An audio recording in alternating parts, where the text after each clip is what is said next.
786 হলো বিসমিল্লাহর প্যারালাল। 786 লেখলে বিসমিল্লাহ হয়, আছে না আমাদের দেশে? 786 যদি বিসমিল্লাহ হয়, 86 বলে মুরগি জবাই করলে হালাল না হারাম? 786 বলে খানা খেলে খানাটা সুন্নতি তরিকায় হলো না হলো না? 786 বলে বিবির সাথে মেলামেশা করলে বৈধ তরিকায় হলো কি হলো না?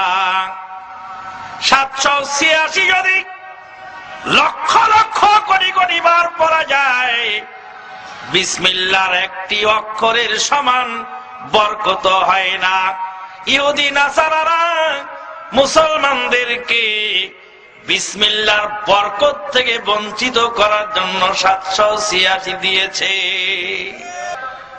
কোরআন হাদিস তন্ন তন্ন করে দেখুন তো, বিসমিল্লাহর 786 তে বিসমিল্লাহ কোথায় আছে?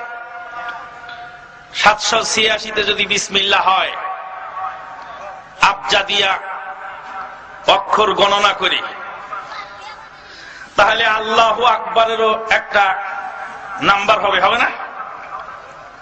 ধরুন যে আল্লাহু আকবারের নাম্বার হলো 420,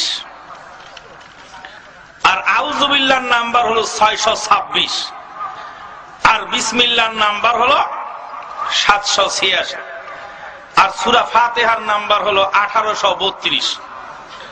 এখন কোন মুসলিম যদি নামাজে দাঁড়ায় 420, 636, 786, 1832, 1213, 320, 320 নামাজ হবে? এটা ডিজিটাল নামাজ হবে। কি নামাজ হবে? ডিজিটাল। কি নামাজ হবে? ডিজিটাল।